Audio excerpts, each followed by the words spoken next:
दूर पड़ता है जी हमारे गांव में कोई भी लड़कियों के लिए एजुकेशन का नहीं है। जी। कोई इंटर कॉलेज नहीं है, कोई हाई स्कूल नहीं है। तो फिर कैसे कैसे पढ़ाई होती है लड़कियों की? पैदल जाते हैं, पैदल आते हैं। कोई आवागमन का साधन भी नहीं? कोई साधन नहीं, कोई रिक्शा नहीं, कोई ऑटो नहीं, कुछ नहीं है। जी। अरे शिक्षा से अलग क्या क्या प्राथमिकताएं रहेंगी आपकी? बच्चों के लिए एक स्टेडियम हो, जी लाइब्रेरी हो, जी पानी का अच्छे से कोई साधन बनाया जाए, टंकी वगैरह लगाई जाए, जी जो अब तक 40 साल हो गई ऐसा कभी नहीं हुआ। जी। अच्छा, महिलाओं के लिए क्या रहेगा आपका विजन? महिलाओं के लिए एक संस्था बनाई जाए, लघु उद्योग वगैरह, जिनके पास जो बाहर नौकरी करने नहीं जा सकते जी वो गांव में ही पैसे कमा सकते हैं। जी। अच्छा, मैं आपसे बात करूं, गांव में महिलाओं के लिए पार्क होते हैं घूमने के लिए, जी लड़कियों के लिए खेल के स्टेडियम होते हैं, जी। उनको लेकर कोई ध्यान नहीं देता है गाँव में। आपका क्या मानना है इसको लेकर? आज तक ऐसा किसी ने कुछ किया ही नहीं। अगर कुछ स्टेडियम वगैरह बनता तो बच्चे जाते भी। जी।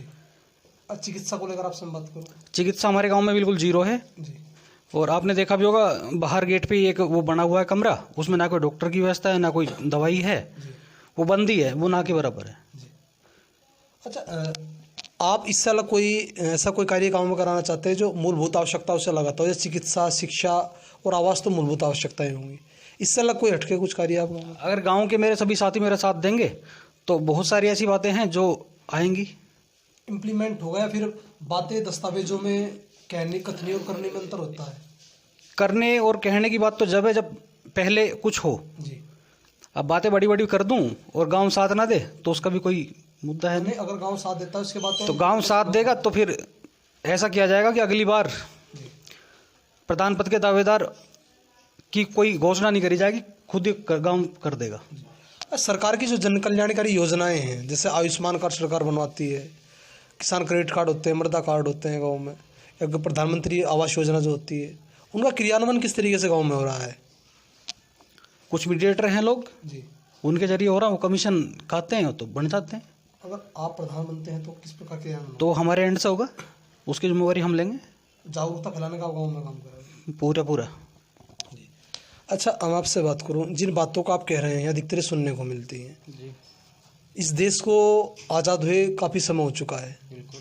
हर 5 साल में पंचवर्षीय योजना जो आती है उसमें बजट पारित होते हैं, जी कागजों में, दस्तावेजों में दिखाई जाते हैं कि गाँव गाँव में हो चुके हैं, जी। लेकिन जब ग्राउंड जीरो पर हम जाकर देखते हैं तो समस्याएं ज्यों की त्यों हैं।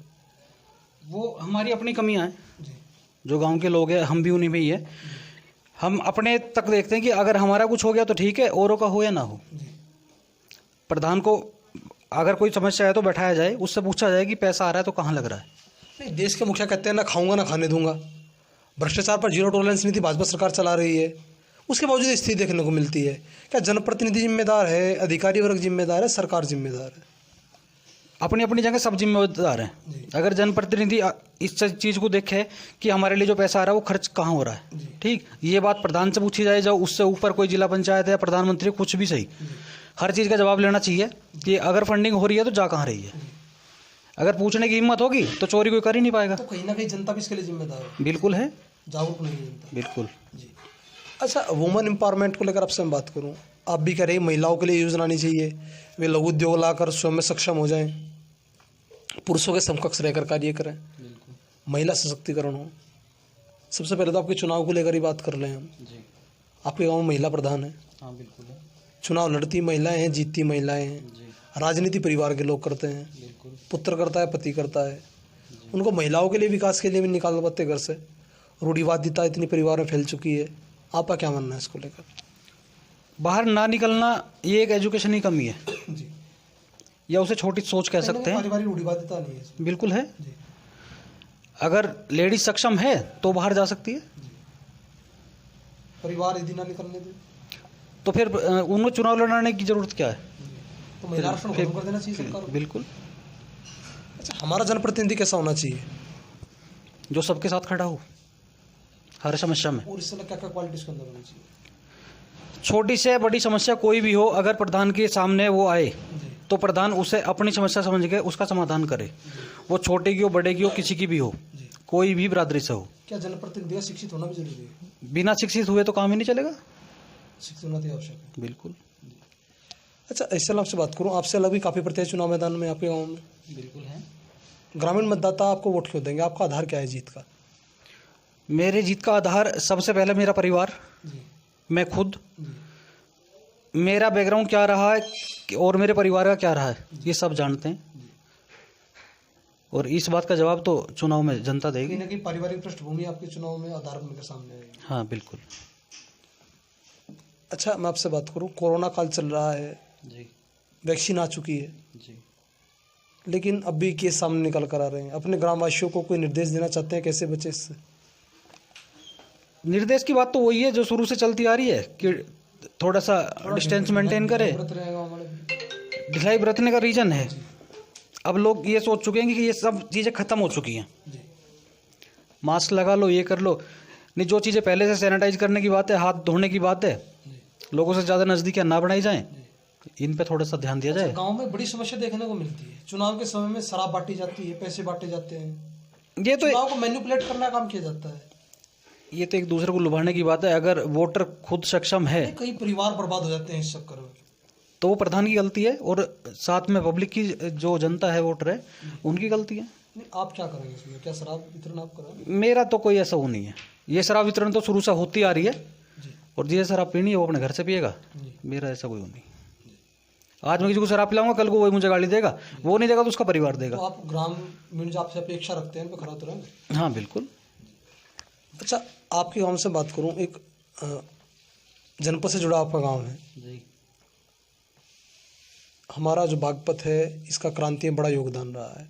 1857 क्रांति जो मेरठ से हुई थी, उसके जो शहीद हैं वे बागपत में काफ़ी गाँव से आते हैं, लेकिन उनका जो प्रचार प्रसार होना चाहिए था वो आज नहीं हो रहा है। अगर हम किसी बच्चे से पूछ लें कि 10 शहीदों के नाम बता दे बागपत से 1857 क्रांति के, क्या बता पाएगा वो? किसी को समझाया जाएगा, बताया जाएगा, जब भी तो बताएगा। कोई क्रांति की बात करता है? जी, कहीं ना कहीं शिक्षा ही कम। बागपत स्टेट में कोई क्रांति की बात करता है कि शहीद कौन थे? जी अब तक छोटा सा खेल प्रतियोगिता भी होगी तो उसमें भी राजनीति स्टार्ट हो जाएगी। नहीं तो उसमें शहीदों के पोस्टर लगे, बच्चे देखें कि हाँ हमारे देश में कुर्बानी इन्होंने दी है। तो अगर आप प्रधान बनते हैं तो जैसे गांव के मुख्य चौराहे हैं, ये गलियां हैं, ये सारी चीज़ें ध्यान में रखी जाएंगी। पहले गांव इसके लिए मौका दे। जी, तो अपील करना चाहते हैं कोई हमारे द्वारा ग्रामवासियों से? हाँ पूरी अपील है। जो लोग मेरे से नहीं जुड़े हुए हैं जी वो आपके थ्रू जुड़े। जी।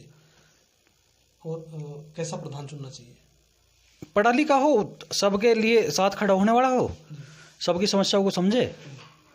कहीं किसी को ऐसा महसूस ना हो कि प्रधान है लेकिन हमारे लिए नहीं है। तो आप जो ये मानक बात बता रहे हैं इन पे खरा उतरेंगे आप इन मानकों पे? ये तो बनने के बाद ही पता चलेगा। जी बाकी पहले से मेरा बैकग्राउंड और मेरे परिवार का बैकग्राउंड सबको पता है कि वो कोई भी बिरादरी रही हो और हमारी किसी को कहीं भी ज़रूरत पड़ी हो तो हम हमेशा साथ रहेंगे। और ये बात आप कहीं भी बैठ के इसका चर्चा कर सकते हैं, किसी भी मोहल्ले में।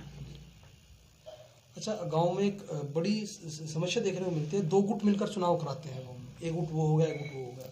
इसी कारण गुटों की राजनीति में विकास नहीं हो पाता है। ये तो राजनीतिक स्टंट है। अगर इसे जो वोटर हैं वो समझेंगे तो ज़्यादा अच्छा है। राजनीति होनी चाहिए, राष्ट्रनीति होनी चाहिए। मुझे तो राजनीति समझ आती ना राष्ट्रनीति समझ आती। मुझे तो अगर गांव में प्रधानी की बात है तो प्रधानी में राजनीति वर्ड आता ही नहीं है। लेकिन होता है फिर भी। राजनीति वर्ड आना ही गलत है। गांव के लोग एक आदमी को मुखिया बना के बैठाते हैं, कल को हमें कोई समस्या होती है तो ये हमारे साथ खड़ा होना चाहिए। तो अगर वो इसमें राजनीति करेगा तो वो अगली बार प्रधान पद का जिम्मेदार नहीं होगा। तो जयविंदर जी, हमसे जुड़ने के लिए आपका बहुत बहुत धन्यवाद। धन्यवाद, नमस्कार। पंचायत चुनाव सर्वेक्षण की इस कड़ी में मौजूद थे जनपद बागपत के गांव एड़ा कासमाबाद दुड़भा में, जहां पर हमने बात की ग्राम पंचायत प्रधान पद के भावी प्रत्याशी जयविंदर जी से, जिनका कहना है जो ग्राम प्रधान होना चाहिए शिक्षित होना चाहिए, मिलनसार होना चाहिए और आपके बीच में रहकर आपके कार्यों को संपादित कराने वाला होना चाहिए। और गांव में राजनीति शब्द, जब गांव के चुनाव होते हैं तो राजनीति शब्द आना भी इसमें गलत है, राष्ट्रनीति होनी चाहिए। और उन्होंने हम वादा हमारे माध्यम से किया, अगर ग्रामवासी उनको अब की बार अपना प्रधान चुनते हैं तो पंचवर्षीय योजना के दौरान जो बजट पारित होगा उससे उस समस्त समस्याओं को निस्तारित करने का भरसक व प्रयास करेंगे। बागपत से कैमरा पर्सन हर्ष भाटी के साथ प्रताप की रिपोर्ट, सच का डर न्यूज़ नेटवर्क बागपत।